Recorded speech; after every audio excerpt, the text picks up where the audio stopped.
जब मिली ने मुझसे कहा कि वह मुझसे रिश्ता ख़त्म कर रही है, तो मुझे दुख क्यों नहीं हुआ? मुझे बिल्कुल भी दुख नहीं हुआ। ऐसा इसलिए क्योंकि मेरे पास परिवार को बनाए रखने के लिए कुछ नहीं था। मैं इतना लापरवाह था कि मुझे याद नहीं आखिरी बार मैंने कब उसका हाथ थामा और उसकी शादी की सालगिरह या जन्मदिन जैसे खास दिन पर उसे विश किया। मैंने अपने हाथों से हमारे 4 साल के रिलेशनशिप को बर्बाद कर दिया। मैंने अपने हाथों से उसकी ज़िंदगी में जो कुछ भी चाहा उसे बर्बाद कर दिया। आज उसे जवाब देने का मुझे कोई हक न था। मैंने बस खुद को कहा, मिली मुझे माफ़ कर दो। मैं इतना उदास महसूस कर रहा था कि मैं उसे माफ़ी मांगने की हिम्मत नहीं जुटा पाया। मिली ने मुझे अजीब तरह से देखा और पूछा, क्या तुम्हारे पास कहने के लिए कुछ नहीं है? क्या तुम मुझसे नहीं लड़ोगे? बड़ी मुश्किल से मैं उसे कह पाया, मेरे पास ये अधिकार नहीं है। मैं तुम्हारे द्वारा लिए गए निर्णय की सराहना करता हूँ। मिली मुस्कुराई और बोली, क्या आप जानते हो कि आप बहुत अच्छे व्यक्ति हो? मैंने नीचे देखा और थोड़ा मुस्कुराया और उससे कहा, हाँ। अपनी बात समाप्त करने के बाद मिली नाश्ता बनाने के लिए रसोई में चली गई। वह बहुत थकी हुई महसूस कर रही थी, लेकिन मुझे पता है कि अब वह मेरे से मुक्त होकर फिर से मुस्कुराना सीख जाएगी। मुझे लगता है कि शायद कुछ सालों में वह किसी शॉपिंग मॉल में किसी अच्छे और रिस्पॉन्सिबल आदमी के साथ हाथों में हाथ डालकर घूमेगी। वह उसे कहेगी कि यह खरीदो, वह खरीदो। उसे ढेर सारा प्यार मिलेगा, उसे जीवन की सब खुशियाँ मिलेगी। अच्छा, अगर मैं गलती से उसे मिल गया तो मैं क्या करूँगा? ये सोचते सोचते मेरी सांसें ही रुक गई। मैंने खुद को उस विचार से मुक्त किया और ऑफिस के लिए निकल पड़ा। मुझे पता था कि मैं आज ऑफिस के लिए देर से पहुंचूंगा। क्या बॉस मुझे डांटेंगे? क्योंकि मैं देर से आने का कोई झूठा कारण नहीं बता सकता, तो मैं क्या करूंगा? ये सब सोचते सोचते मुझे पता ही नहीं चला कब मैं मेन रोड पर पहुंच गया। चारों तरफ बहुत सारी गाड़ियां थी। मैं थका हुआ, उबा हुआ था। मैं शहर की चलती मशीनों से गुजरा और एक मशीन का कैदी बनकर मोहम्मदपुर कार्यालय में पहुंचा। जब मैं कार्यालय पहुंचा तो एक दो कलीग ने मेरी तरफ मुस्कुराते हुए देखा और पूछा, क्या राकेश भाई, अपने भाभी से झगड़ा करके आए हो क्या? मैंने मुस्कुराते हुए कहा, तुम्हारी भाभी तो मुझसे बात भी नहीं करती है, क्या लड़ेगी? मेरी चपरासी ने आगे बढ़कर मुझे बड़ी बुरी खबर दी। बॉस ने मुझे बुलाया है। मेरी धड़कनें बढ़ गई। मैंने खुद को एक बड़े झटके के लिए तैयार कर लिया। जब मैं मुर्शिद भाई के ऑफिस गया तो उन्होंने हाथ हिलाया और मुझे बैठने के लिए कहा। वह फ़ोन पे किसी से बात कर रहे थे। उन्होंने फ़ोन काट दिया और बाद में फ़ोन करने का वादा किया। मैं समझ गया कि वो नीना भाभी से बात कर रहे हैं। मुर्शिद भाई आज पीली शर्ट पहनकर आए थे। नीना भाभी मुर्शिद भाई की पत्नी और मैं यूनिवर्सिटी के साथ साथ पढ़ते थे। वो अक्सर मुझसे कहा करती थी, राकेश तुम जो भी करो मेरे सामने पीली शर्ट पहनकर मत आना। संयोग से मैंने मुर्शिद भाई की शादी के दिन पीली स्ट्राइप शर्ट पहनी थी। नीना भाभी ने मुझे शादी के स्टेज के सामने देखा और बड़ी सख्त नज़र से मेरी तरफ देखा और कहा, अगर तुम यहाँ से नहीं जाओगे तो मैं शादी नहीं करूँगी। मुझे आश्चर्य हुआ, लेकिन उसकी बातें सुनकर नहीं, उसके अहंकारी संबोधन को सुनकर। मेरे दोस्त आशिक ने मुझे यूनिवर्सिटी के दूसरे साल में बताया था कि नीना भाभी मुझसे पागलों की तरह प्यार करती है। तो क्या उसने सच में ऐसे कहा था? अच्छा, तो जब मैंने उसे मुर्शिद भाई से मिलवाया था तब उसने क्यों कुछ नहीं कहा, जबकि मैं मुर्शिद भाई के लिए मैच मेकर था। मैं शादी समारोह से वापस चला गया। आज मुर्शिद भाई की पीली कमीज़ देखकर मुझे नीना की बातें याद आ गई। मुर्शिद भाई की आवाज़ सुनकर मैं दुनिया में वापस आ गया।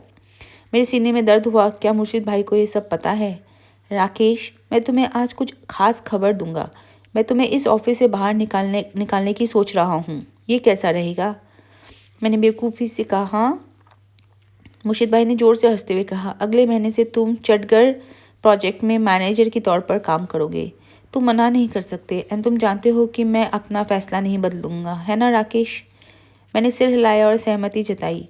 मुर्शिद भाई जानते थे कि मैं कभी मना नहीं कर सकता। मैं हमारी कंस्ट्रक्शन कंपनी के साथ सब डीलरशिप में काम करने वालों से भी विनम्रता से बात करता हूँ। पिछले दिनों शाह सीमेंट वालों ने मुझे डांटा और कहा कि मैं इंजीनियर नहीं हूँ। मैं उनके जैसे अच्छी सीमेंट कंपनी को स्वीकार नहीं किया। आज जब मुझे इतनी बड़ी प्रमोशन मिली तो मैं उनका थोड़ा सा भी शुक्रिया अदा नहीं कर पाया। जाने से पहले मैंने उनसे बस इतना कहा, हाँ मैं 31 तारीख को चटगढ़ के लिए निकल जाऊँगा। जब मैं घर लौटा तो मैं पूरे घर में अकेला था, बिल्कुल अकेला। मेरे छोटे से बेडरूम में एक चमकता हुआ पत्र था जिस पर लिखा था, स्वस्थ रहना, डिनर बाहर रखा है, ठंडा होने पर गर्म कर लेना। मैंने नहाने का पानी गर्म किया और ठंडी चावल और सब्जी खाई, क्योंकि पूरे दिन ऑफिस में काम की भागदौड़ के बाद मेरे पास फिर से सब कुछ गर्म करने की ऊर्जा नहीं थी। आज का खाना बहुत सरल था। अचानक मैंने देखा कि मिली मेरे बगल में बैठी है। यह अजीब था, मैंने पहले इस पर ध्यान क्यों नहीं दिया। उसने मुस्कुराते हुए मुझसे पूछा, क्या तुम्हें खाना पसंद आया? क्या मैं तुम्हारे लिए मछली बनाऊं? मैंने कहा, नहीं नहीं, कोई बात नहीं। रात को जब मैं सोने गया तो मुझे मिली पूरे कमरे में नहीं दिखी। मुझे लगा कि शायद वो किसी कारण से गुस्से से छत पे चली गई है। मैं सो गया। सुबह मुझे ऑफिस जाना था। जब मैं सुबह ऑफिस जा रहा तो मैंने कुछ नहीं खाया। आज मिली ने नाश्ता क्यों नहीं बनाया? ऑफिस जाने से पहले मैंने उसकी तरफ देखा और हैरान रह गया। वह बड़ी बड़ी आंखों से मेरी तरफ देख रही थी। मुझे लगा कि वह कुछ कहेगी, लेकिन उसने कुछ नहीं कहा। जब मैं सड़क पर निकला तो मुझे याद आया कि मुझे कल चंडीगढ़ के लिए निकलना है। मैंने मिली को अभी तक कुछ भी नहीं बताया था। मुझे याद नहीं कि समय क्या हुआ था। मुझे बस मिली के हाथ का स्पर्श याद है। वह सॉफ्टली मुझसे कहती है, तुम कब खाओगे? मैं शांत स्वर में कहा, मैं नहीं खाऊंगा। फिर वह गायब हो गई। मैं फिर से सो गया। नींद में मुझे एहसास हुआ कि मेरा सिर घूम रहा है। मुझे पता है कि मिली उस दिन से घर में नहीं आई है, लेकिन मैं उसकी अनुपस्थिति को स्वीकार नहीं कर सकता। मुझे वो बार बार दिखाई देती है और इसीलिए मैं उसे अपने आसपास कल्पना कर रहा हूँ। लेकिन जब मैं उसे देखता हूँ तो वो बहुत वास्तविक लगता है। मैं अपनी नींद में डर जाता हूँ, भयानक डर। दूसरे दिन ऑफिस में मुर्शिद भाई ने मेरे कंधे पर हाथ रखा और कहा, मैं कल तुम्हारे साथ जा रहा हूँ।